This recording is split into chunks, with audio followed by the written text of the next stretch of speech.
este tema el día de hoy, la gran matanza del 24 de agosto de 1572, descrito como un acto repugnante, despreciable e inhumano. ¿En dónde ocurrió esto? En Francia. Esa Francia que conocemos actualmente como la cuna de la civilización, del humanismo y del libre pensamiento, donde nacieron hombres como Da Vinci, Jean-Paul Sartre, Simone de Beauvoir, Michel Foucault.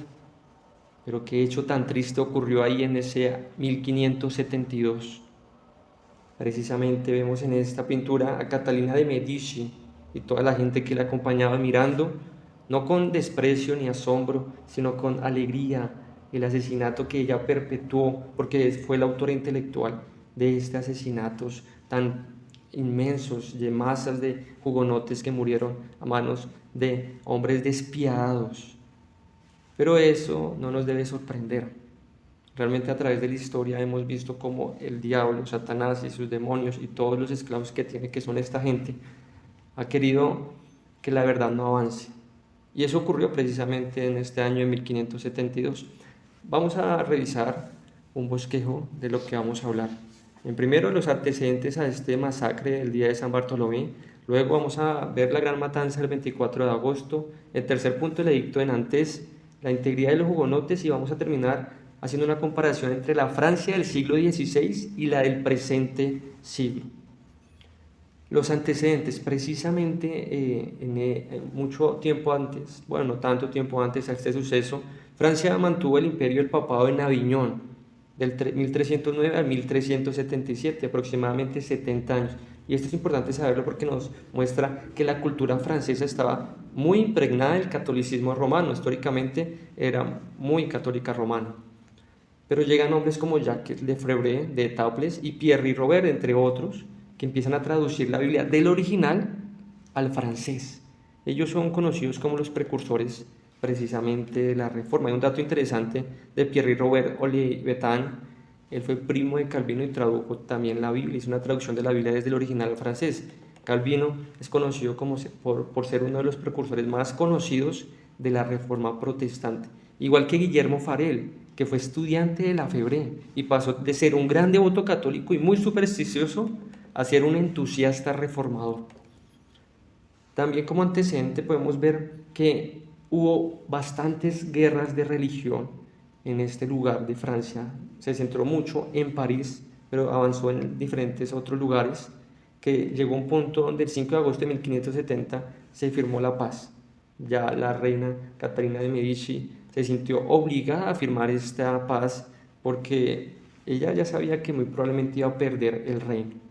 Y para sellar esa paz se planeó la boda de Margarita con Carlos IV.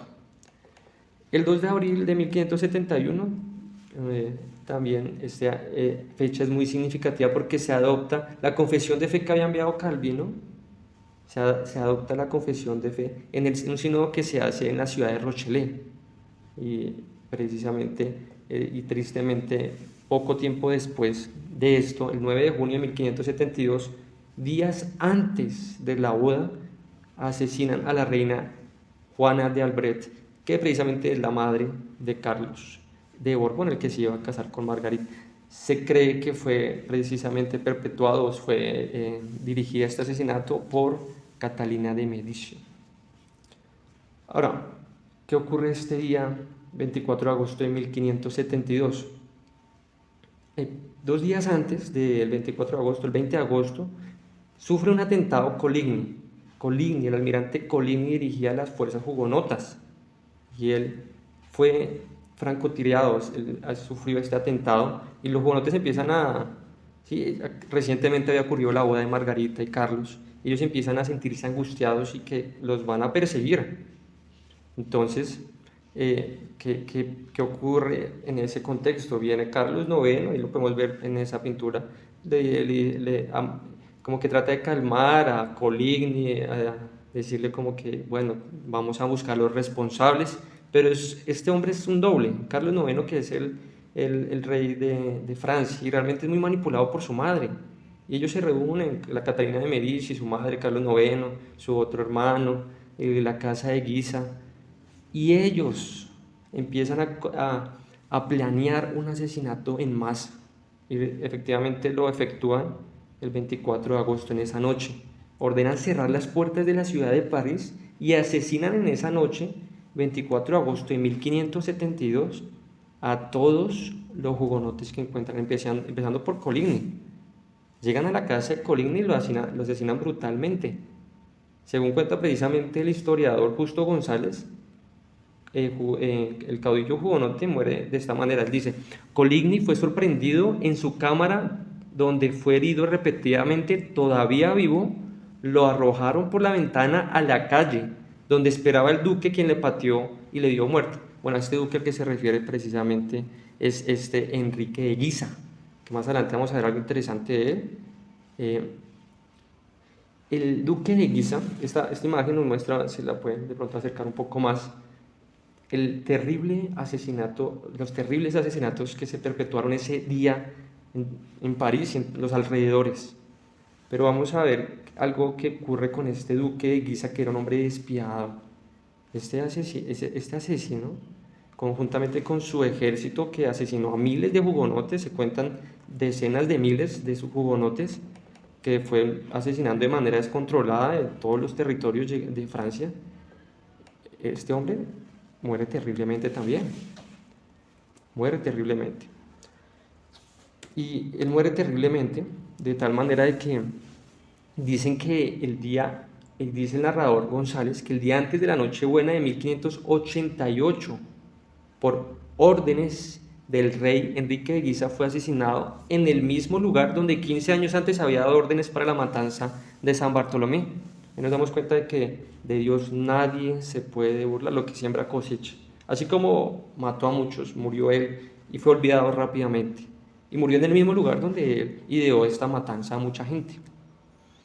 Este hecho del 24 de agosto de 1572 fue un hecho tan terrible que los mismos reyes de Inglaterra, de Maximiliano también II, entre otros, mostraron su repudio a tal hecho, y hasta el día de hoy muchos más lo hacen.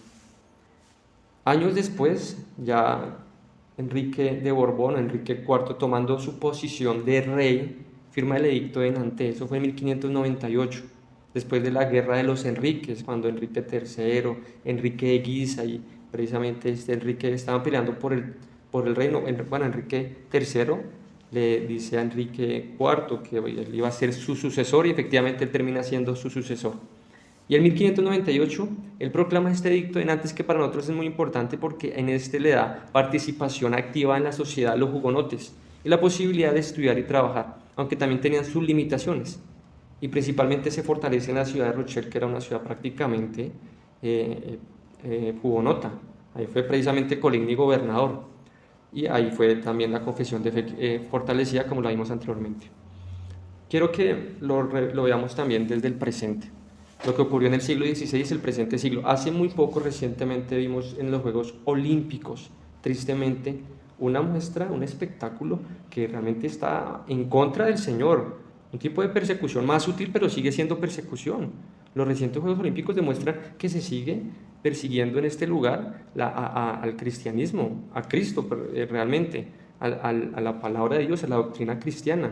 El gobierno de Macron, y acá vemos esas tres personalidades, ellos fueron los que planearon en la logística de los Juegos Olímpicos. Tomás, Joly, Leila, Selamni y Fanny, precisamente Fanny Herrero, ellos planearon esta inauguración que mostró una comparativa entre la última cena del Señor, y mostrando un grupo de homosexuales y personas depravadas que querían mostrar ahí, era una burla, querían burlarse realmente, y mostraron esa burla de la doctrina cristiana.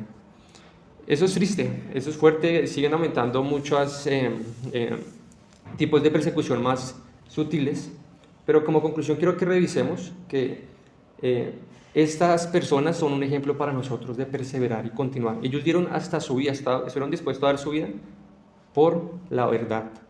Los reformadores franceses nos dejan un valioso aprendizaje de coraje, de valentía, de persistencia. Y ellos hacen como un eco de Hebreos 11:37-38, que quiero que lo leamos. Dice: fueron apedreados, aserrados, puestos a prueba, muertos a filo de espada, de los cuales el mundo no era digno.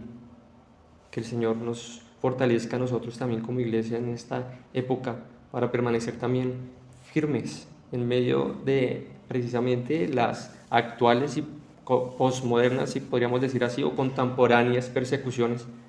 Dios los bendiga.